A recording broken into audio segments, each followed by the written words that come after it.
함께 봉독한 역대기 말씀으로 함께 주님의 은혜를 나누도록 하겠습니다. 역대기는요, 구약 성경 가운데 보면 구약이 39권으로 있지 않습니까? 그 중에 창세기서부터 창세기, 출애굽기, 레위기, 민수기, 신명기 5경이 있습니다. 모세오경이라고 하는. 그 다음에 있는 여호수아에서부터 역대기, 상하, 에스라, 느헤미야, 에스더까지를 역사서라고 합니다. 그리고 이제 시가서, 잠언, 시편, 전도, 욥기, 아가 이런 시가서가 있고요. 그리고서 이제 선지서, 예언서가 이렇게 있죠. 이 역사서가 여호수아서부터 역대기, 상하, 에스라, 느헤미야까지 역사서가 많이 있는데, 이 역사서를 크게 두 부류로 나눕니다. 하나는 열왕기, 상하를 중심으로 하는 소위 신명기적 역사서라고 하는 것이 있어요. 그러니까 신명기를 기준으로, 신명기의 율법을 기준으로 하는 신명기적 역사서가 있습니다. 여호수아, 사사기, 사무엘 상하, 열왕기 상하. 상하권이 있지만 그것을 한 권으로 치면 네 권이 있어요. 여호수아, 사사기, 사무엘 상하, 열왕기 상하. 이것은 전부 다 신명기적 역사서라고 우리가 이야기를 합니다. 그리고 또 하나의 그룹이 있는데, 그게 역대기 상하, 역대기 상하, 그다음에 에스라, 느헤미야, 에스더. 요게 한 그룹이 있어요. 역사를 기술하는, 역사를 보는 관점이 좀 다릅니다. 그래서 앞에 있었던 신명기적 역사서라고 하는 것은 관점이 선지자적인 관점이에요. 예언자 관점. 예언자의 주 기능 중에 하나가 뭐였냐면 왕을 견제하는 겁니다. 왕권, 정치 권력을 가지고 있는 왕을, 그래서 왕의 잘못을 지적하고 아주 불같은 그런 메시지를 전하죠. 그 왕을 견제하는 기준이 뭐냐? 율법이라는 것입니다. 그 율법이 어디에 있느냐? 신명기에 있다. 주로 신명기적 역사서. 그래서 신명기적 역사서라고도 하고, 다른 말로 하면 이것을 예언자적 관점이라고 그랬죠. 그러니까 이것을 전기 예언서라고 부릅니다. 전기 예언서. 그러니까 후기 예언서가 있다는 거죠. 후기 예언서가 우리가 지금 예언서라고 하는 이사야, 예레미야, 에스겔, 예레미야, 호세야, 아모스, 이런 말라기까지, 이것을 이제 후기 예언서고, 그러니까 역사의 관점이 예언자 관점, 선지자 관점이다라고 하는. 우리가 오늘 읽은 역대기는요, 우리가 아침마다 역대기를 지금 매일 성경으로 큐티를 하고 있는데, 역대기, 상하권, 그 다음에 에스라, 느헤미야, 에스더, 이것은 무슨 관점이냐면 제사장 관점입니다. 제사장은 어디서 일하는 사람이죠? 성전에서. 그러니까 성전 중심입니다. 성전 중심이에요. 제사장들이 성전에서 예배를 드리면서, 물론 제사를 드리러 오는 사람들, 일반 백성들의 죄를 사하고 그들을 위해서도 하지만, 제사장들의 중요한 기능 중에 하나가 왕권을 위해서 제사를 드리고, 이스라엘 온 전체의 죄, 온 이스라엘의 죄를 사하기 위해서, 그것을 위해서도 제사를 드립니다. 그러니까 선지자는 왕을 견제하는 사람이지만, 제사장은, 우리가 여당 야당으로 하면 제사장은 뭐겠어요? 여당 편이 되는 거죠. 물론 딱 그렇게 맞지는 않지만 이제 그렇게 됩니다. 자, 그러니까 제사장이 제사장적인 관점에서 역대기 상하를 썼어요. 그러면 왕들의 이야기, 다윗 이야기, 솔로몬 이야기, 이런 왕들도 흠이 있죠. 과가 있습니다. 잘못이 있습니다. 다윗의 잘못, 대표적으로 기억하시는 게 뭐예요? 밧세바를 범하는 사건이에요. 그게 선지자적 관점을 쓰는 열왕기, 사무엘 상하, 열왕기 상하에 보면 다윗의 범죄가 아주 적나라하게 기록됩니다. 그런데 역대기는 역대기는 제사장 관점이에요. 왕편이라고 그랬습니다. 정치적으로 하면 여당이에요. 다윗이 범죄한 밧세바 사건이 기록됐겠어요? 안 기록됐겠어요? 안 기록돼 있습니다. 그 관점에 따라서 이렇게 다르게 기록되어 있다. 그것뿐만 아니라 여러 가지가 왕들의 모습들 가운데 이런 것들이 좀 걸러져 있습니다. 그래서 그 관점의 차이에서 오는 것이다라고 하는 것이죠. 그래서 성전 중심이에요. 성전 중심. 그 역대기 상하도 성전이 중요한 것입니다. 성전이 어디 있냐면 예루살렘에 있는 것이죠. 오늘 이 13장의 배경은 이렇습니다. 사울 왕, 이스라엘의 이스라엘 통일 왕국의 초대 왕이 사울 왕이었습니다. 물론 그가 왕으로 세움을 받을 때만 해도 하나님께 선택을 받은 그런 아주 사람이었죠. 그렇지만 점점점 그가 교만해지고 하나님 알기를 우습게 알고 자기가 제사장 노릇하죠. 그래서 역할 분담이 되어 있음에도 삼권 분립처럼 왕이 있고 선지자가 있고 제사장이 있고 서로 견제와 균형이 잘 맞도록 되어 있어서 있는데, 사울은 자기가 번제도 드리기도 하고요, 하나님의 명령 사무엘 선지자를 통해서 주어진 명령 아말렉을 진멸하라 라고 하는 것도 자기가 잘라 먹습니다. 자기가 봐서 좋은 것은 죽이지 않고 옥을 쳐두고 나쁘고 천한 것만 죽이고, 하나님의 명령을 선택적으로 반은 순종하고 반은 순종하지 않는 반순종이에요. 반을 세미 오비디언스, 반순종을 했습니다. 이 반순종은 반순종이에요. 안티 오비디언스입니다. 이해하셨어요? 반순종은 반순종입니다. 절반만 순종해요. 자기가 선택해요. 그 반을 누가 선택하냐면 사울이 자기가 하나님이야. 자기가 주인이고 자기가 왕이죠. 사실은 그 당시에 열방에 있던 이방의 모든 왕들은 그랬습니다. 왕 마음대로 했어요. 그런데 하나님이 세운 왕은 그렇게 왕을 하면 안 되죠. 율법 밑에, 하나님 말씀 밑에 왕이어야 되는데, 자기가 하나님처럼 자기가 하는 말이 법이 되고 하면 안 되는 것이죠. 사울이 그래서 하나님께 버림을 받고 다시 사무엘 선지자를 통해서 왕으로 세움받은 사람이, 기름 부음 받은 사람이 다윗입니다. 이 다윗이 골리앗을 무찌르고, 골리앗을 3m에 가까운 거인 자이언트 이 골리앗을 무찌르고 그야말로 승리의 영웅이 됩니다. 이스라엘 백성들 가운데 대중적 지지를 받기 시작합니다. 그래서 사람들이 노래를 부르기 시작하는 거예요. 사울이 죽인 자는 천천이고 다윗이 죽인 자는 만만이다 라고 하는 거죠. 그 소리를 들은 사울 왕의 마음속에 질투와 시기심이 시기의 화신이 되는 것처럼 무서운 게 없죠. 이 사울 왕이 다윗을 죽이려고 쫓아다닙니다. 당연히 국정을 제대로 돌볼 수도 없고 백성들, 나라를 제대로 다스릴 수가 없죠. 결국은 블레셋이 쳐들어올 때 사울 왕이 죽습니다. 사울 왕이 죽고 나니까 도망다니던 다윗이 유다 지파의 12지파 중에 유다 지파 한 지파의 왕으로 세움을 받아요.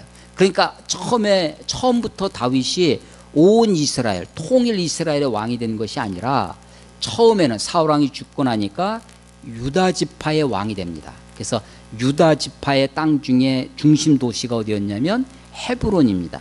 헤브론. 아브라함이 거기서 정착을 했던 그 헤브론에서 왕이 됩니다. 몇 년 동안 하냐면 7년 반 동안 헤브론에서 유다 지파의 왕이 됩니다. 그 7년 반 동안 사실은 다윗이 얼마든지 사울 왕의 아들 이스보셋이라고 있었어요. 그 사울이 죽으니까 그의 그 아들 요나단도 같이 죽었습니다. 다윗의 친구, 아주 절친이죠.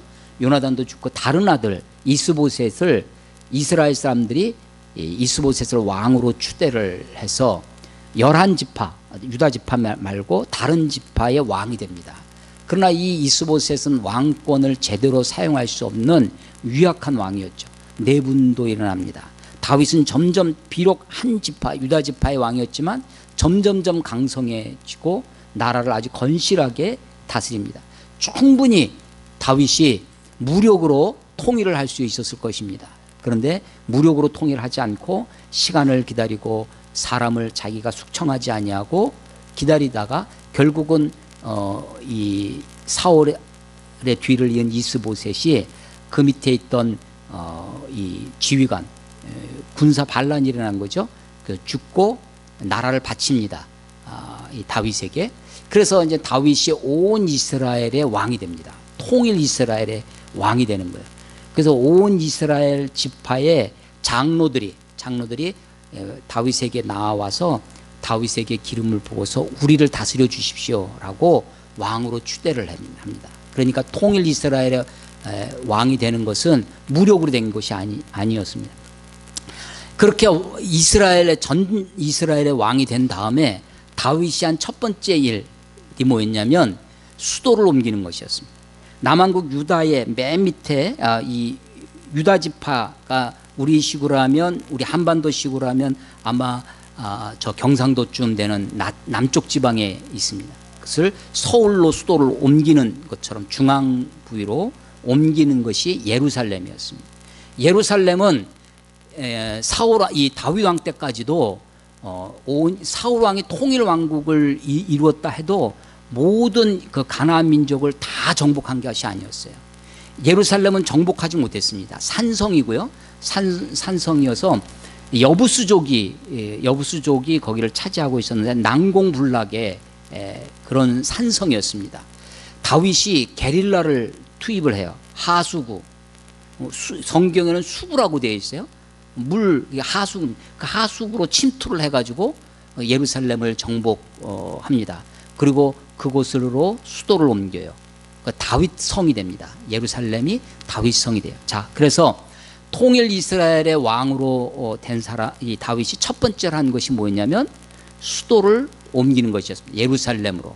그것은 굉장히 군사적으로 방어에 유리한 군사적 요충지였고요. 또 전 이스라엘 다스릴 수 있는 정치적 중심지가 되기에 충분했습니다. 그 다음에 한 일이 뭐였냐면 바로 오늘 13장에 있는 하나님의 법궤를 예루살렘으로 옮기는 것입니다.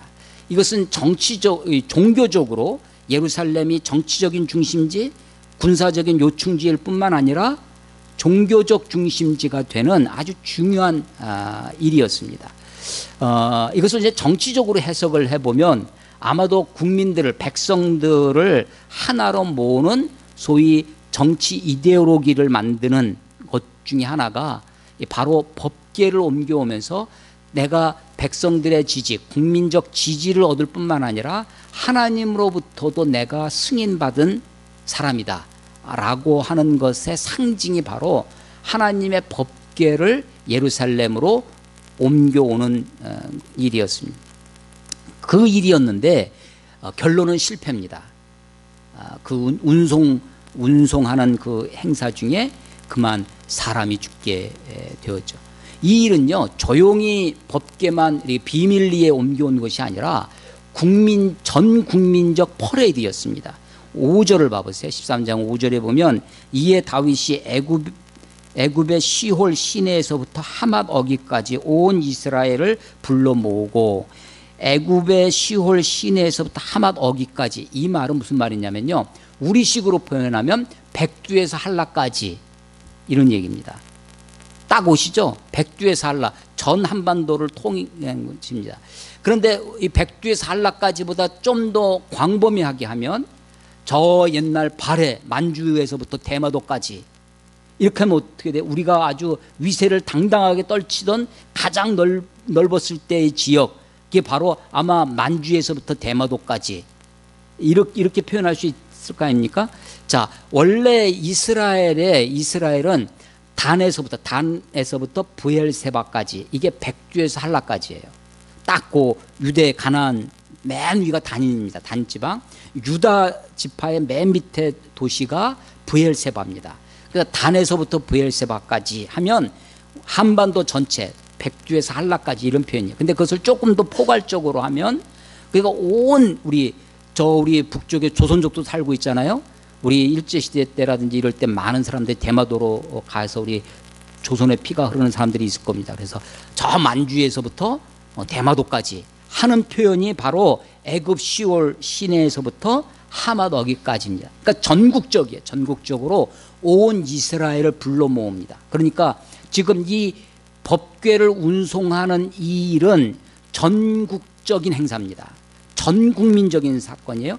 이와 동일한 이 이야기를 동일하게 사무엘 하 6장에도 기록되어 있는데요. 사무엘 하 6장 1절에 보면 다윗이 이스라엘 백성 3만 명을 모으고 3만 명이에요. 3만 명이 예루살렘이라고 하는 그 작은 산성에 3만 명을 모아놓고 퍼레이드를 하는 겁니다.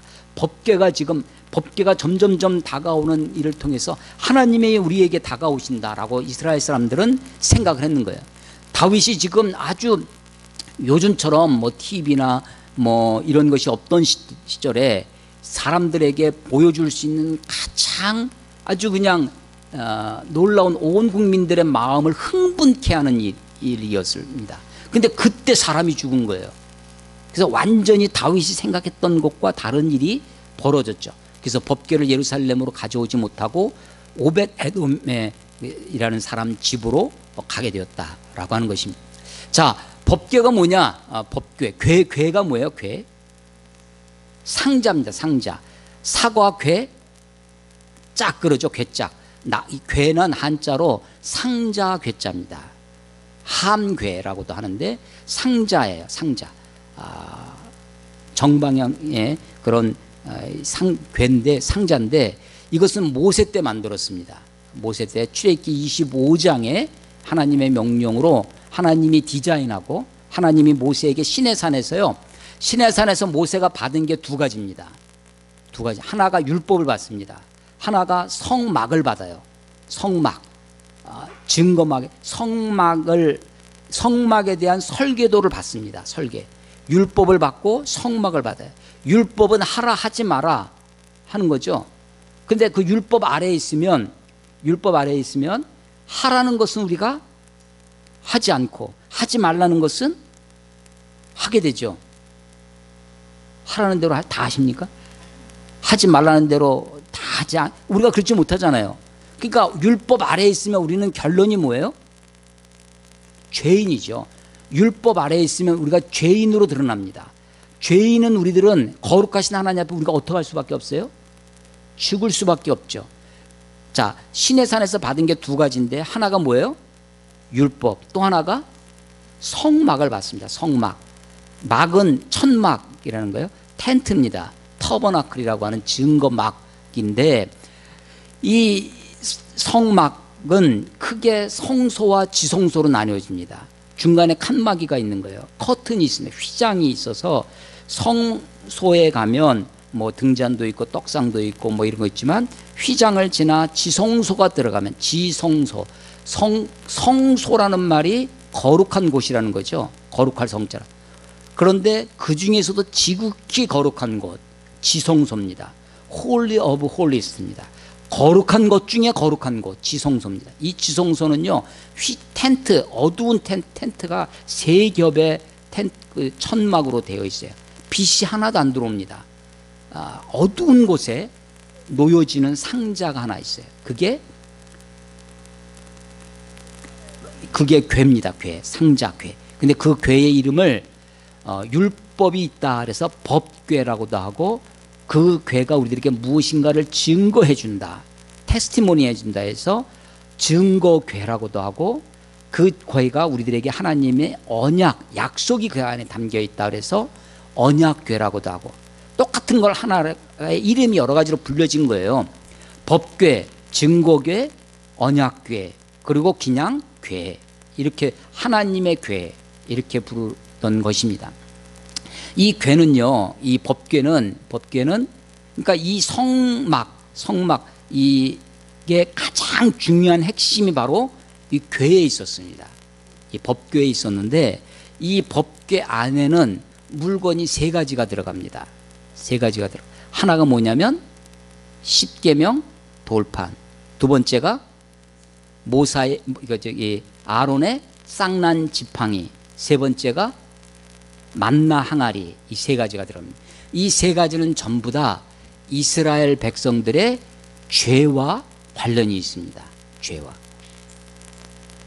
그것이 다 이스라엘 백성들의 죄, 하나님께 대한 불신, 하나님께 대한 반항이 그 담겨져 있는 거예요. 자, 법궤 안에 이 죄를 상징하는 세 가지 것이 있어요. 십계명 돌판, 두 돌판, 십계명, 그다음에 만나 항아리, 아론의 쌍난 지팡이. 이스라엘 백성들의 죄라는 거예요. 이게 왜 죄냐 하는 것은 좀 더 이야기가 기니까 그렇게 정리를 하고 가겠습니다. 이 죄가, 하나님이 죄를 보면 어떻게 하겠어요?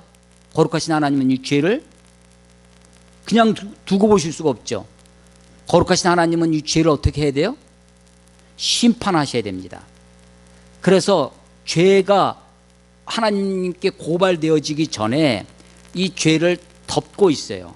그래서 이 상자, 이 괴짝의 법궤의 가장 중요한 부분은 덮개입니다. 커버예요, 커버. 덮개입니다. 이 덮개를 열면 죄가 보이잖아요.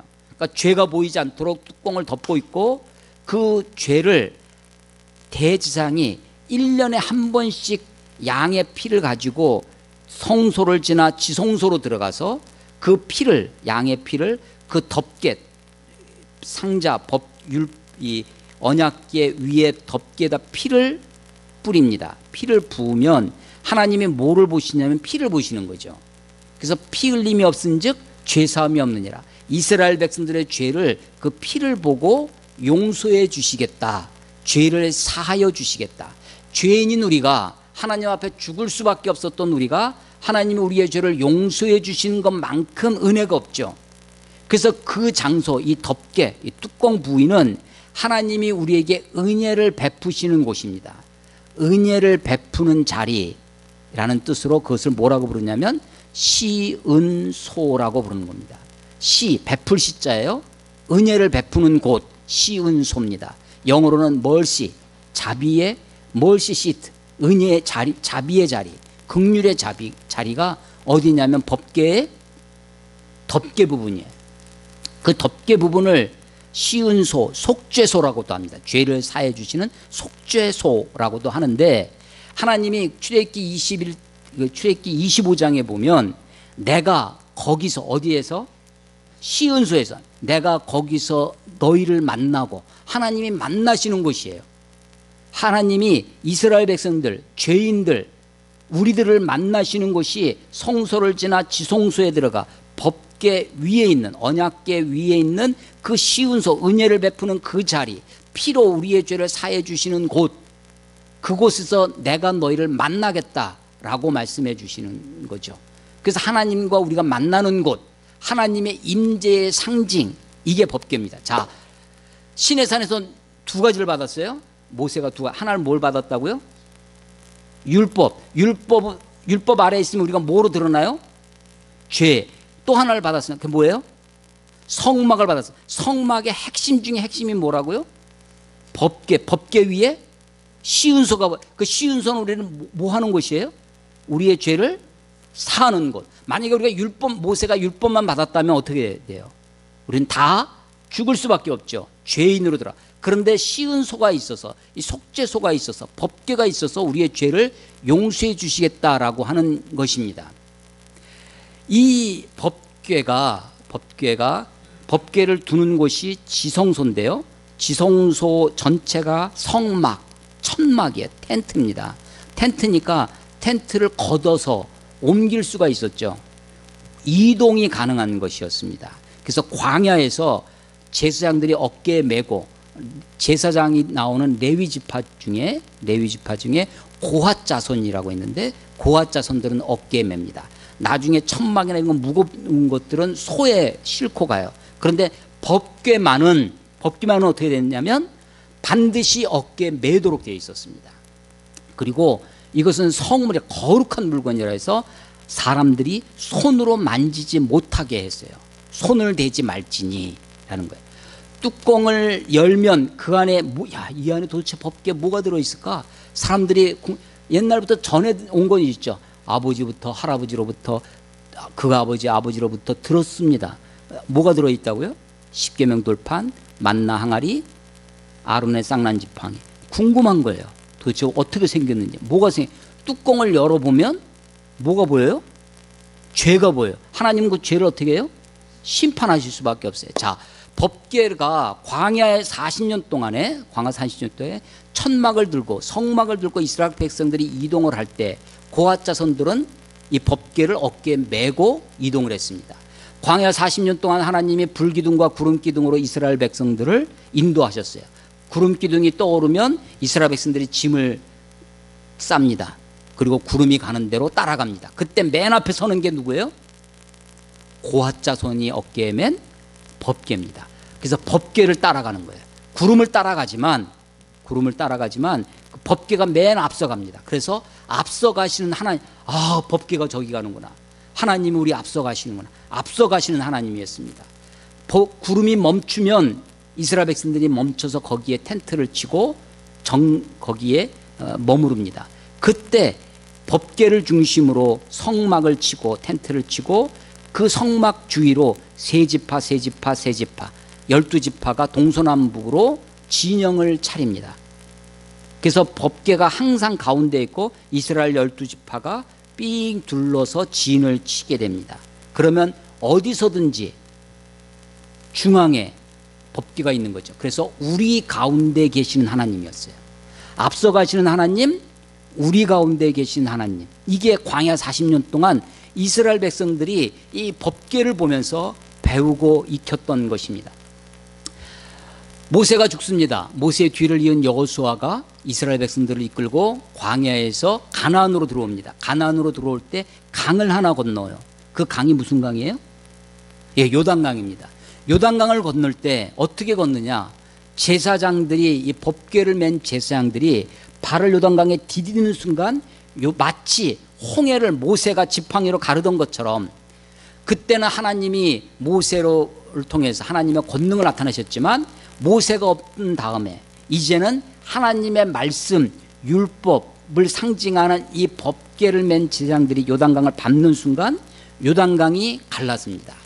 좌우에 물이 벽을 이루고 그리고 그 요단강을 건너가요. 하나님의 권능의 상징이었습니다.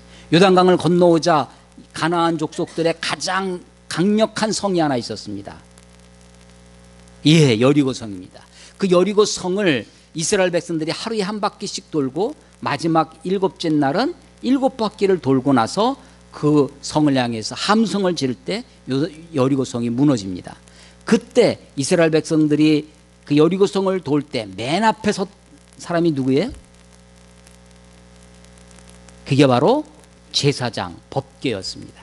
법궤였어요. 그러니까 이 법궤는 우리들의 앞에 놓인 장애물, 그리고 우리 앞에 있는 큰 대적을 무찌르는 때 이 법궤가 앞서가고 있었습니다. 그래서 이 법궤는 우리 앞서가신 하나님, 우리 가운데 계신 하나님, 우리의 어려움을 헤쳐주고 우리의 난공불락 대적을 물리쳐 주시는 하나님의 상징이 되었어요. 그런데 사람들은 이 상징을, 법궤를 누가 만들었어요? 하나님이 디자인을 주셨지만 시내산에서 만든 건 누구예요? 사람이 만들죠. 그때 33장 이후에, 출애굽기 35장 이후에 보면 부사렐과 오홀리압이라고 하는 전문가, 수공업하는 전문가가 등장하는데, 이 부사렐과 오홀리압이 성령의 충만함을 입어서 그 법궤를 비롯한 여러 성막에 관여된 물건들을 만드는 일들이 아주 자세히 기록되어 있습니다. 누가 만들었다고요? 부사렐과 오홀리압. 누가 만들었어요? 사람이 만든 거예요. 사람이 만든 거예요. 이 법궤가 하나님입니까? 아닙니까? 하나님은 아니죠. 하나님은 아닙니다. 여러분, 창세기 1장 1절의 선언이 뭡니까? 태초에 하나님이 천지를 창조하시니라. 여러분, 이 말은요, 창조된 모든 것은 하나님이 아니다라는 선언입니다. 만들어진 모든 거는요, 하나님이 하늘과 해와 별과 달, 모든 이 자연 만물을 만드셨어요. 이건 하나님이 아닙니다. 이 모든 만들어진 모든 것은 하나님일 수가 없습니다. 법궤 누가 만들었어요? 사람이 만들었어요. 하나님이 아니죠. 그런데 하나님이 하나님의 이름을 그 법궤에 두셨습니다. 하나님의 임재의 상징입니다. 하나님의 인도의 상징이고 하나님의 말씀의 상징이고, 그래서 그것을 법궤라고 하고, 그것이 증거해줘요. 법궤 안에 뭐가 들어있다고요? 사람의 죄, 우리의 죄를 증거해주고, 그 법궤 맨 위에 뚜껑 덮개 부분이 가장 중요하다고 했습니다. 속죄소라고 했습니다. 시은소라고 하는, 하나님의 은혜를 증거해 줍니다. 하나님의 용서를, 그래서 증거궤입니다. 하나님이 우리를 구원해 주시겠다고 하는 하나님의 언약이 그 속에 있어요. 너는 내 백성이다, 너는 내 아들이라고 하는 하나님의 언약이 그 속에 있는 거죠. 그러니까 이 법궤는 하나님의 말씀의 상자일 뿐만 아니라 우리의 죄성을 증거해 주는 증거궤이고, 하나님이 우리를 구원해 주다는 약속의 언약궤인 것이죠. 그러나 이것은 아주 중요한 것을 우리에게 가르쳐 주지만 하나님은 아닙니다. 하나님은 단지 상징, 그건 상징일 뿐이지, 뭐 그게 뭐 상자, 사람이 만든 건데 하고 우리가 무시해서는 안 돼요. 그렇지만 그것을 하나님으로 착각하면 안 됩니다. 하나님을요, 이 법궤를 우리가 도구화하면 안 됩니다. 법궤를 수단, 마치 이 법궤가 우리에게 복을 주는 것처럼, 법궤가 우리들을 어떻게 하는 것처럼 법궤를 이용하려고 하면 안 됩니다. 우리 마찬가지, 하나님을 이용하려면 안 되죠. 하나님은 우리의 목적이 되어야 됩니다. 자, 그래서 가나안에 들어갔어요. 여호수아를 통해서 가나안에 들어갔는데 사사기를 지나 사무엘 시대에 블레셋이 쳐들어옵니다. 블레셋, 그때 제사장이 누구냐면 엘리 제사장이었어요. 엘리 제사장이 블레셋이 쳐들어오니까 난리가 난 거죠. 블레셋이 쳐들어오니까, 저 호전적인 이 블레셋 족속들이 쳐들어오니까 백성들이, 이스라엘의 장로들이 엘리한테 와가지고 막 요청을 합니다. 우리가 이 전쟁에서 이기려면 저 법궤가 앞장서야 된다고 해가지고, 엘리 제사장의 아주 패역한 두 아들이 있었는데 홈리와 비느하스라고 하는 아주 패역한 두 아들이 있었습니다. 이 아들을 시켜가지고 법궤를 끌고 블레셋과의 전쟁에 맨 앞장서게, 이스라엘 백성들이요, 블레셋과 싸우러 나갔다가 법궤가 오는 거 보니까 이스라엘 백성들이 흥분하게 막, 야, 드디어 우리가 이겼다고 했는데, 그리고 블레셋과 한판 전투를 벌였어요. 어떻게 됐겠어요? 예, 왕창 깨집니다. 그리고 당연히 법궤를 블레셋에 빼앗깁니다. 그 법궤를 가지고 왔던 홈리와 비느하스도 죽고 맙니다. 그때 이스라엘 사람들이 뭐라고 하냐면, 법궤를 우리에게 가져와 그곳으로 하여, 법궤를 뭐라고 그래요? 뭐라고 불러요? 그것이라고 부릅니다. 그것은 영어의 it가 됩니다. it. 법궤가 물론 사람이 만들었어요. 하나님의 임재의 상징입니다. 하나님의 언약, 약속의 증거의 궤지만, 그러나 그것은 단지 상징 그만이 아니라 하나님의 거룩한 이름을 두신 상징 그 이상의 것입니다. 근데 이스라엘 백성들이 그것을 자기 도구화했죠. 법궤를 빼앗겼어요. 자, 블레셋이 그 전리품 중에 이것처럼 큰 아주 전리품이 없는 겁니다. 제가 이 군대 마지막을 1사단, 파주 문산에 있는 1사단에서 근무했거든요. 1사단의 그 구호가 전진입니다. 전진. 그래서 전진 부대라고 하는데, 그 구호 중에 뭐가 담겨져 있냐면요, 전쟁이 나면 우리가 빨리 가서 평양에 가서 빼앗긴 깃발을 찾아오자. 부대기를 전쟁에서 패배를 하면서 얼마나 패배를 했냐면 사단기를 챙겨갈 수도 없는 거예요. 깃발을 빼앗겼어요. 그래서 전리품 중에 아주 중요한 전리품이 부대기를 빼앗는 겁니다. 그래서 부대기가 없어요. 지금은 이제 후대에 또 만들어서 대통령 하사품 해가지고 부대기가 있지만, 옛날에 원래는 부대기를, 원래 만들었던 부대기, 낡고 이런 것들을 계속 전수하고 부대기 이렇게 인수인계를 하거든요, 지휘관들이. 깃발이 없는 겁니다. 이 고대에도요, 전리품 중에, 전쟁에서 빼앗은 전리품 중에 1등이 뭐였냐면 그 상대방의 신을 그래서 전쟁은요, 두 민족 간의, 두 나라 간의 전쟁일 뿐만 아니라 그 두 나라가 섬기는 신들의 전쟁이라고 생각을 했습니다. 그래서 이 법궤를 하나님이라고 생각한 거예요. 이스라엘 백성들이 섬기는 그 신을 우리가 빼앗아 왔다는 거죠. 그래서 블레셋에 다곤 신상이 있는데 다곤 신상 앞에다가 법궤를 갖다 놨습니다. 아, 신이시여, 우리가 전쟁에서 이기해 주셔서 감사합니다. 이 전리품을 받으소서 하고 법궤를 갖다 놨어요. 그 다음날 가서 보니까 이 다곤 신상이 엎어져 있는 거예요. 이게 왜 엎어졌지? 하고 또 세워놨습니다. 그 다음날 갔으니까 또 엎어졌어요. 근데 이번에는 목이 부러집니다. 신체에 목이 몇 개 더 있잖아요. 손목이 있고 발목이 있잖아요. 손목과 발목이 다 부러집니다. 그러니까 머리가 부러졌다는 것은 그의 머리, 지능, 지시가 끊어졌다는 것이고 손발, 그의 능력이 끊어졌다는 것이죠. 근데 그게 어디서 부러지냐면 문지방 알죠? 문지방에 떨어지면서 부러집니다. 그래서 다시는 블레셋 사람들이 문지방을 밟지 아니하더라. 그래서 우리 옛날 어렸을 때 어른들한테 문지방 밟고 서 있으면 야단 맞았거든요. 문지방 밟지 말라고. 아마도 거기서 나온 것이 아닐까 생각합니다. 자, 블레셋이 처음에 그것을 블레셋은 5개의 지방으로 나눠져 있는데 블레셋 그래서 5방백이라고 합니다. 그래서 아스돗이라는 거기서 갖다 놨더니 그렇게 다곤 신상이 무너지는 거예요. 이게 왜 이렇지? 목이 다 부러지는데도 이게 왜 그렇지? 그러고 얼떨떨 하고 있는데 갑자기 전염병이 일어납니다. 독종이 발했어요. 야, 이것 때문에 그런가 보다. 그래서 그거를 블레셋 다른 지방 가드라고 하는 지방으로 옮겼는데 거기도 막 전염병이 일어나는 거예요. 그래서 이것을 아스돗이라는 또 다른 곳으로 보냈습니다. 이번에는 사람들이 우리 마을에 못 들어온다고 거부를 하는 거예요. 그러니까 블레셋 사람들이 회의를 했는 거죠. 도대체 이걸 어떻게 하면 좋겠냐 해가지고 그러면 이거를 이스라엘에 다시 돌려보내자 하는데 어떻게 보내냐, 이거 그냥 보내면 안 되겠다. 그래서 블레셋 사람들이 속건제 제사를 드립니다. 법궤를 앞에 두고 제사를 드려요. 제사를 드리고 수레를 새로 만듭니다. 새 수레를 만들어요. 그러니까 지금 신차 캐딜락을 하나 뺀 거예요. 거기다가 그 수레를 끄는 소를 2마리를 이렇게 발탁을 하는데 어떤 소를 발탁하냐면 갓 새끼를 낳은 젖나는 암소 2마리, 그것도 그 암소 중에서도 한 번도 일하는 소로 뒤에 멍에를 매보지 않은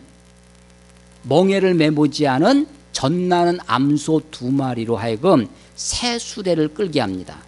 젖나는 암소는요, 당연히 누구에게 가냐면 새끼에게로 가겠죠. 멍에를 매보지 않았기 때문에 수레를 끄는 일이 처음에 익숙해져야 되지 처음에는 저항할 수밖에 없죠.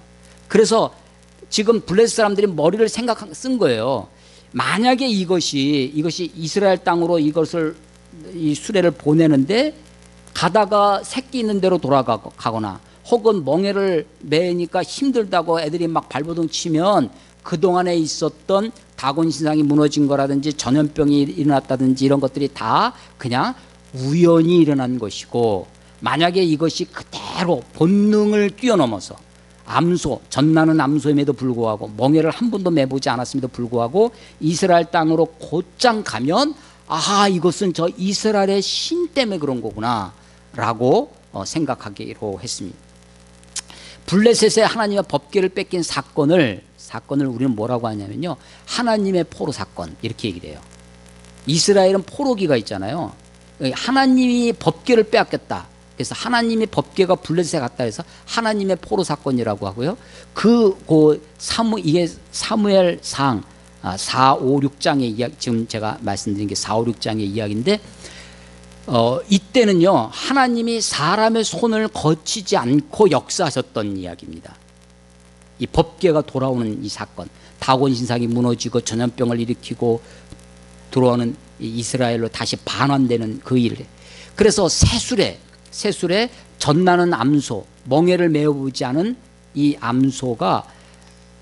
암소에다가 이 법궤를 실어서 유대 지파의 베세메스라는 곳으로 향하도록 했는데 이 암소들이 하나도 곁길로 가지 않고 그대로 오는 거예요. 그러니까 베스메스 사람들이 블레셋 쪽에서부터 지금 그 멋진 아주 캐딜락 새수레에 암소 2마리가 보니까 하나님의 괴가 실려서 오는 겁니다. 너무 흥분되는 거죠. 우리가 빼앗겼던 법궤가 오는구나 하고 막 기뻐서 막 춤을 치다가 법궤가 도착하니까 그 암소를 잡아서 2마리를 잡아서 제사를 드리고 그 암소를 태울 나무가 필요하잖아요. 수레를 그 새수레 캐딜락을 깨트려 가지고 수레를 불로 태우고 암소를 잡아서 하나님께 번제를 드립니다. 그러면서 법궤가 가만히 보니까 야, 저 속에 뭐가 있을까 궁금했어요. 그래서 법궤를 열어봅니다. 열어보는 순간 5만 70명이 죽습니다. 블레셋 사람, 아니 이 베세메스 사람. 그러니까 예배는 드렸어요. 제사는 드렸습니다. 그런데 하나님에 대한 경외심이 있지 않고 하나님에 대한 호기심이 있었던 거예요. 그래서 법궤를 하나님의 말씀대로 그것을 손을 대지 마라 라고 했는데도 불구하고 뚜껑을 열어보다가 덮개를 열어보다가 베스메스 사람들이 5만 70명이 죽습니다. 아니 5명이 죽어도 지금 난리가 날 판인데, 그러니까 이게 발칵 뒤집히죠. 이 베스메스 사람이 유대 사람들이 이거 안 되겠다. 이거 우리 지방에 있으면 우리 마을에 있으면 안 되겠다 하고 전보를 칩니다. 전령을 보내서 그 가까운데 기럇 여아림, 오늘 본문에 나와요. 기럇 여아림, 어디요? 드디어 본문까지 왔습니다. 기럇 여아림이 5절에 보면 기럇 여아림에서부터 하나님의 궤를 메어 오고자 할세. 그때까지 이 기럇 여아림에 법궤가 옮겨가는, 기럇 여아림 사람들이 와서 이 법궤를 가져갑니다. 그러니까요, 베스메스 사람들은요, 법궤가 올 때 기뻤습니다. 찬양합니다. 제사를 드려요. 근데 하나님을 경외하진 않았습니다. 하나님에 대한 호기심만 있었어요. 하나님으로부터 징계를 받았죠. 그랬으니까 하나님을 섬기고 하나님을 모시고 있고 싶지는 않습니다. 하나님을 향한 수고와 희생은 거절하고 그냥 기쁨과 이 찬양사, 제가 언젠가 수년 전에 찬양사역자들 모임에 초청을 받아서 설교하러 간 적이 있어요. 설교 제목이 뭐였냐면 취미냐 헌신이냐. 찬양사역하는 게 이게 취미냐, 너 하고 싶어서 하는 거냐, 자기 희생과 헌신의 바탕을 둔 거냐 하는 거죠. 베스메스 사람들이 그러했습니다. 하나님을 자기 보고 반가워서 기쁘고 찬양하고 제사하고 했지만 사실은 그 제사에 쓴 소나 그 땔감 나무도 자기 거 한 게 아니라 불로 들어온 거 가지고 하는 거죠. 하나도 자기 희생은 없어요. 하나님의 징계를 받고 그럼에도 불구하고 내가 하나님을 모시고 섬기고 어떻게 내가 하나님을 잘 섬길까 궁리하지 않고 기럇 여아림 사람들을 불러다가 너희가 가져가라. 그래서 그때 기럇 여아림 사람 아비나답이라고 하는 사람이, 아비나답, 기럇 여아림에 있는 레위인이었습니다. 레위인이 이 법궤를 가져다가 이 자기 집에 이 법궤를 보관했습니다. 그때 이 아비나답의 아들 중에 엘리아살이라고 하는 사람이 그 사람을 이 기럇 여아림 사람들이 그를 거룩히 성별하여, 사무엘하 7장의 말씀이에요. 그를 거룩히 성별해서 하나님의 법궤를 지키게 했습니다. 그때로부터 이 다윗 시대까지 그 집에 있었던 겁니다. 그 집에 기럇 여아림. 그것을 다윗이 예루살렘으로 수도를 천도한 다음에 법궤를 옮겨옵니다. 법궤를 옮겨올 때 다윗은 13장 1절 보세요. 다윗이 천부장 백부장 곧 모든 지휘관과 더불어 의논하고, 이것은 굉장히 중요한 일이었기 때문에 군사회의를 합니다. 천부장 백부장 모든 지휘관들을 불러다가, 그 당시에는 뭐 이렇게 정치 권력이 이렇게 여러 가지 세분화되지 않았기 때문에 군사 지도자가 이 실질적인 권력을 가지고 있었죠.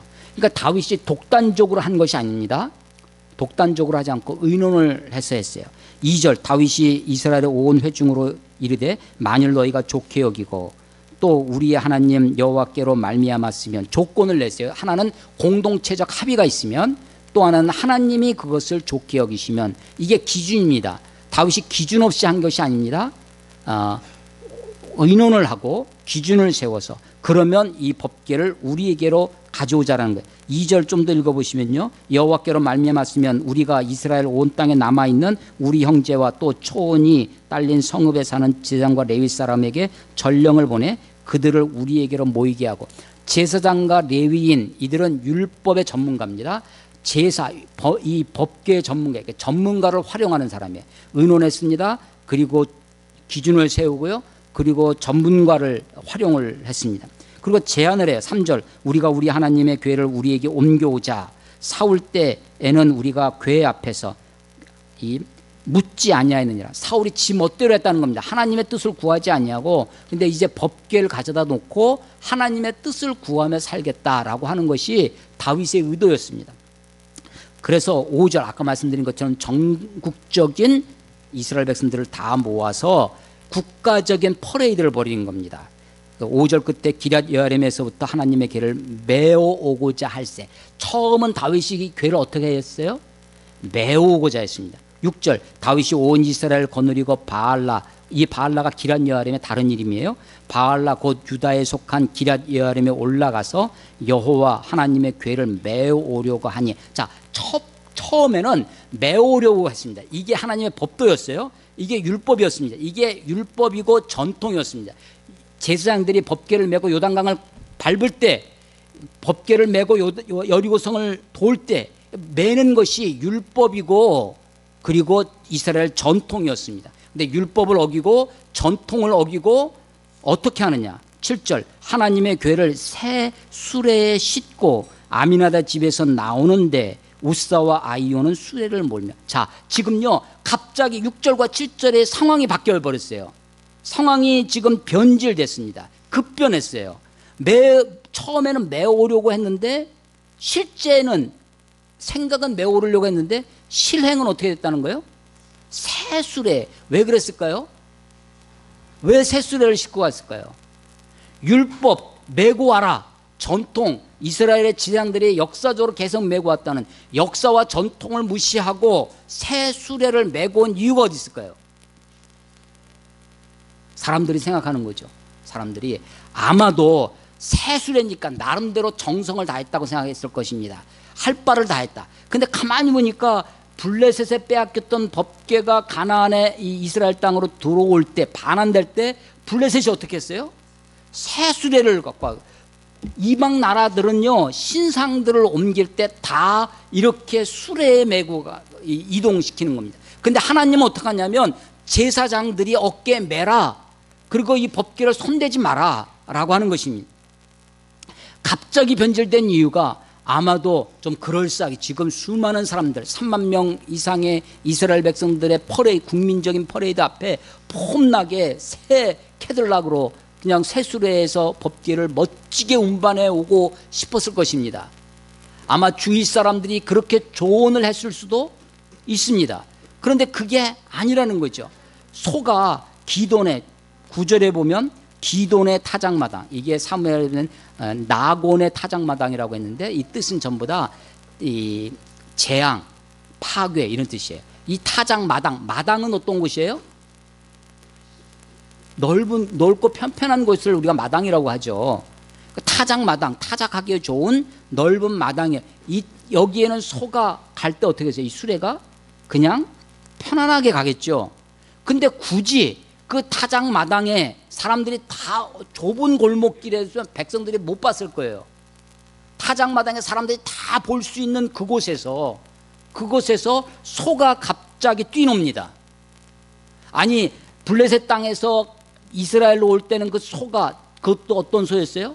젖나는 암소, 멍에를 메모지 않은 그 소였는데 그 소도 조용히 얌전히 왔는데, 아니 지금 하나님께 뜻을 구하고 하나님을 예루살렘으로 모시고자 하는 다윗이 지금 법궤를 운반해 오는데 그것도 어디예요?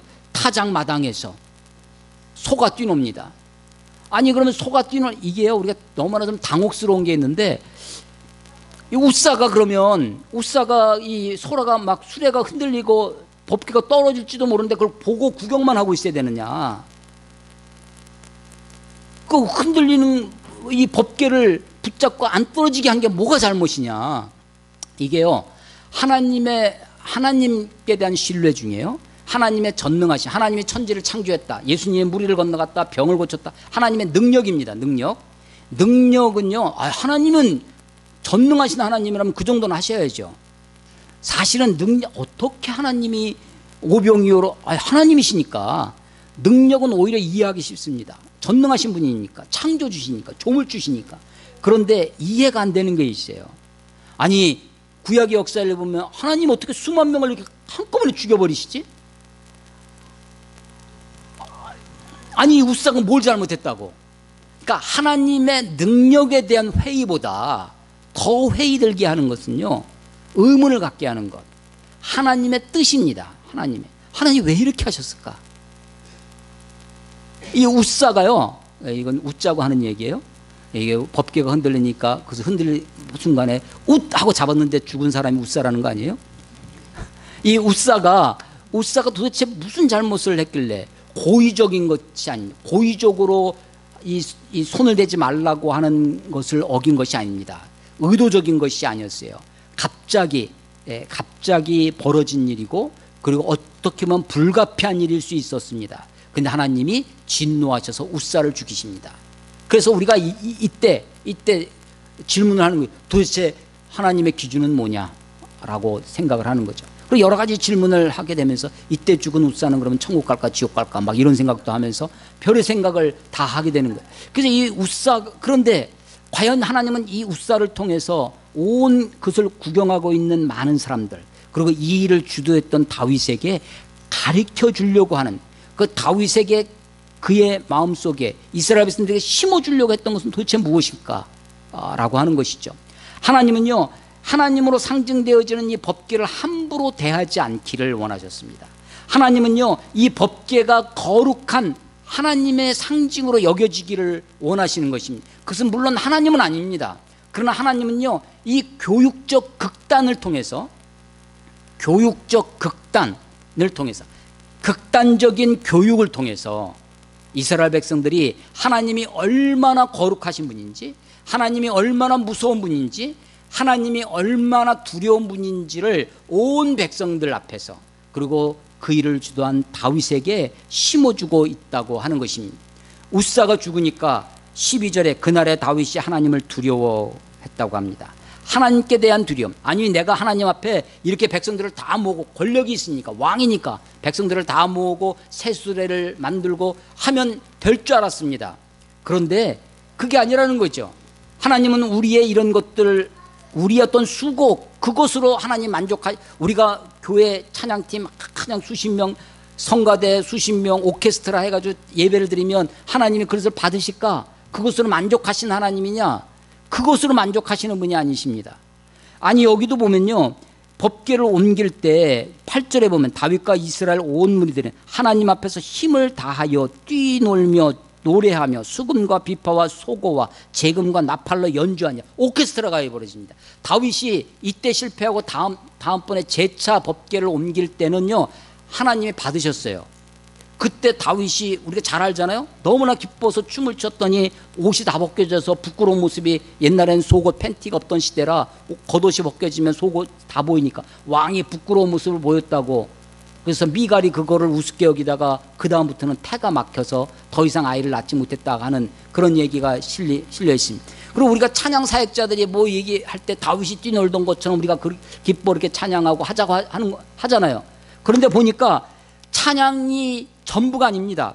여기 보면요, 찬양이 있었어요. 힘을 다해서 찬양합니다. 비파와 소고와 재금과 나팔로 온갖 그냥 오케스트라 연주가 있었어요. 그럼에도 불구하고 우사는 죽습니다.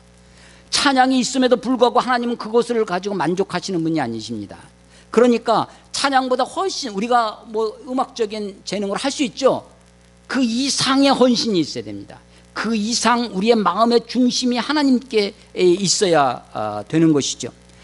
다윗이 하나님을 두려워하는 마음이 생겼습니다.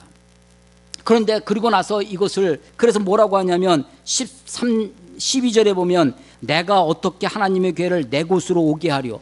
나 같은 것이 어떻게 이것은 내가 하는 것이 아니구나. 하나님이 받아주셔야 되는구나. 내 생각대로 사람의 말 귀 기울이지 아니하고 하나님의 뜻이 무엇인지를 생각해야 되겠구나. 석 달 동안 연구합니다. 근데 그 중에 하나가 뭐냐면 이 오벳 에돔의 집에 법궤를 갖다 놨더니 이 오벳 에돔 집에 복을 받았다는 이야기로 오늘 13장은 끝납니다. 14절 끝에 보면요, 여호와께서 오벳 에돔의 집과 그의 모든 소유에 복을 내리셨더라. 자, 이야기를 조금 정리하겠습니다. 오늘 이야기에서 다윗의 장점, 다윗이 하나님의 사람으로 마음에 합한 사람, 다윗이 하나님으로부터 축복받았고 하나님의 쓰임을 받는 그런 인물이 됐던 다윗의 어떤 주류, 대세, 오늘 본문의 대세는 이겁니다. 첫째, 이야기를 정리하는 거예요. 첫째, 다윗은요, 하나님을 가까이 모시기를 원했던 사람입니다. 그래서 법궤를 예루살렘 다윗성으로 옮겨오는 거예요. 시편 73편 28절에 하나님을 가까이 함이 내게 복이라. 한번 따라해 보겠습니다. 하나님을 가까이 함이 내게 복이라. 예, 7328입니다. 시편 73편 28절 말씀. 하나님을 가까이 함이 내게 복이라. 그걸 실행하는 방법이 뭐였어요? 다윗에게 있어서 법궤를 자기 성 다윗성으로 옮겨오는 것입니다. 여러분들은요, 하나님을 가까이 하는 방법이 뭐가 있습니까? 하나님을 가까이 하는 방법이, 하나님이 어디 계세요? 내 안에, 내 중심 속에 하나님을 가까이 하는 거예요. 그래서 내 중심을 자꾸 자기를 반성하고 자기를 돌이켜 봐야 됩니다. 근데 기준이 뭐겠어요? 나를 반성하고 나를 돌이키는 기준이 하나님의 말씀이죠. 하나님을 가까이 하는 방법, 하나님의 말씀을 가까이 하는 것입니다. 믿으십니까? 예, 하나님을 가까이 하는 사람, 다윗은 하나님을 가까이 모시고 싶어 했습니다. 그래서 하나님을 가까이 하십시오. 하나님을 가까이 하는 것 중에 주일날 이 예배 시간을 잘 지키는 것은 어떻습니까? 예, 하나님을 가까이 하려고 여러분 마음을 두십시오. 하나님은 그런 사람들을 기억하십니다. 다윗의 장점, 대세, 주류, 메인스트림을 얘기하는 거예요. 하나님을 가까이 하는 사람이었습니다. 두 번째, 다윗은요, 결코 포기하는 사람이 아니었습니다. 실수가 있었습니다. 웃사가 죽었어요. 실수가 있었고 실패가 있었습니다. 그러나 포기하진 않습니다. 포기하진 않았어요. 그래서 궁리합니다. 그 실패 앞에 어떻게 하면 하나님을 가까이 모실 수 있는가, 어떻게 하면 하나님이 받으실 만한 내 삶이 될 것인가. 실수와 실패에도 오늘 의찬 형제가 부른 찬송, 첫 번째 찬송에 보면 주여 우린 연약합니다. 우린 오늘 힘겨워합니다. 주뜻 이루며 살기엔 부족합니다. 주여 우린 넘어집니다. 오늘 하루 실수합니다. 주의 긍휼을 구하는 죄입니다. 그렇죠. 그럼에도 불구하고 한없는 주님의 은혜 온 세상 위에 넘치니까 그분 앞에 나아가고자 하는 거죠. 자, 다윗의 대세, 주류, 첫 번째, 다윗은 하나님을 가까이 모시길 원하는 사람이었습니다. 실수와 실패에도 불구하고 포기하지 않는 사람이었습니다. 세 번째, 다윗은 하나님의 복을 사모하는 사람이었습니다. 여러분, 아브라함을 보십시오. 이삭을, 야곱을 보세요. 그들이 완벽한 사람, 완전한 사람 절대 아니었습니다. 실수와 실패가 있었음에도 불구하고 야곱이 하나님이 내게 축복하지 않으면 당신을 내가 놓지 않겠습니다라고 야복강에서 그 하나님을 붙들 때 그의 이름을, 네 이름을 야곱이라 하지 말고 이스라엘로 하라 라고 그를 축복하시는 거예요. 하나님의 축복을 사모하는 사람이 되어야 할 것입니다. 다윗의 대세, 주류, 메인스트림 세 가지였어요. 하나님을 가까이 섬기기를 원했다. 포기하지 않았다. 실패와 실수에도 불구하고 좌절하지 않고 포기하지 않았다. 세 번째, 하나님의 복을 사모하는 사람이다. 대세는 그랬습니다. 대세는. 주류는 그랬어요. 주류 말고 비주류가 있죠. 주류 말고 지류가 있습니다. 지류. 가지지자를 쓴 지류가 있어요. 다윗에게도 실수와 실패가 있었습니다. 다윗의 실패가 뭐냐? 다윗의 실수가 뭐냐? 국가적인 퍼레이드를 했습니다. 그때 다윗의 마음속에 과시성이 있었습니다. 교만한 마음이 트는 거예요. 두 번째, 다윗이 사람의 말에 귀를 기울입니다. 하나님의 말씀, 규례, 율법, 역사와 전통은 법궤를 메고 가는 것이었습니다. 율법에도 메라고 그랬고 조상들도 메고 갔어요. 그런데 보니까 주변 사람들 보고 주변의 이야기를 들으니까 아하, 좀 폼나게 세수를 해야 되겠구나. 하나님 말씀보다 사람의 말을 귀담아 들은 겁니다. 물론 이것이 주류가 아니었어요. 순간순간 우리는 사람의 말에 귀가 넘어가게 되어 있어요. 이게 다윗의 실수이죠. 그래서 다윗의 주류는 대세가 중요합니다, 여러분. 대세가. 그런데 지류가 있다는 것을 우리가 아셔야 돼요. 지류가 있지만 그럼에도 불구하고 우리 자신을 돌이켜서 주류가 하나님께 가까이 가는 사람이 되어야 될 것입니다. 다윗의 목적이 있어요. 하나님을 섬기기를 원했습니다. 하나님을 가까이 하기를 원했습니다. 그러나 그 과정 속에 범하는 실수와 실패를 어떻게 줄여가느냐, 그것을 다시 어떻게 만회하느냐, 마치 내비게이션에서 길을 잘못 들면 다시 찾는 것처럼 어떻게 그것을 하느냐가 다윗을 다윗되게 하는 것입니다. 오늘 설교 제목이 뭐예요? 아무리 목적이 좋아도 과정까지 선해야 합니다. 목적이라고 하는 대세, 주류를 우리가 잘 잡아야 됩니다. 그리고 지류가 잘못됐을 때 그 과정을 포기하지 아니하고 그냥 뒤돌아서지 아니하고 세상으로 가지 아니하고 다시 돌이켜 주님의 복을 사모해서 하나님께로 돌아오는 저와 여러분이 되시기를 주의 이름으로 축원합니다. 기도하겠습니다. 하나님 아버지, 은혜를 감사합니다.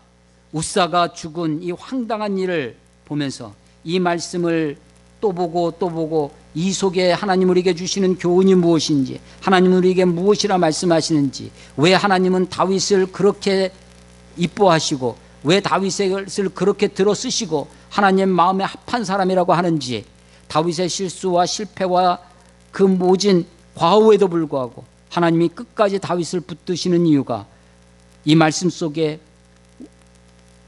나타나고 이 말씀을 통하여 우리로 하여금 지혜를 얻게 하시니 감사합니다. 하나님, 우리도 이런 사람이 되기를 원합니다. 우리의 목적이 선할 뿐만 아니라 과정도 선하게 하시고 우리의 대세가 우리의 실수와 실패와 우리의 과오와 흠에도 불구하고 하나님을 가까이 하는 사람, 하나님을 사모하는 사람이 다 될 수 있도록 하나님 축복하여 주시옵소서. 예수님 이름으로 감사하며 기도드렸사옵나이다. 아멘.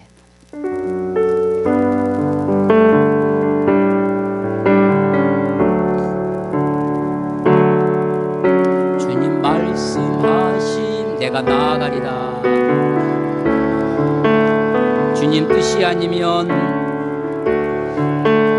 내가 멈춰서리다. 나의 가고 서는 것 주님 뜻에 있으니, 오 주님 나를 이끄소서. 뜻하신 그곳에 다 같이 찬양합니다. 그곳에 나에게 원합니다. 이끄시는 대로 순종하며 살리니 연약한 내 영혼 통하여 일하소서. 주님 나라와 그 뜻을 위하여 오 주님 나를 이끄소서. 오 주님 나를 이끄소서. 오 주님 나를 이끄소서. 이제는 우리 주 예수 그리스도의 은혜와 그 아들 우리에게 값없이 보내주신 아버지 하나님의 크신 사랑하심과 우리 안에 내주하셔서 감동 감화하시며 깨닫게 하시는 성령님의 역사가 주 앞에 나와 함께 예배하며 하나님을 가까이 모시기를, 주를 온전히 섬기기를 다짐하는 하나님의 사람들 머리 위에, 이 나라와 이 민족, 특별히 율전 지역 위에 지금부터 영원토록 함께 하시기를 간절히 축원하옵나이다. 아멘.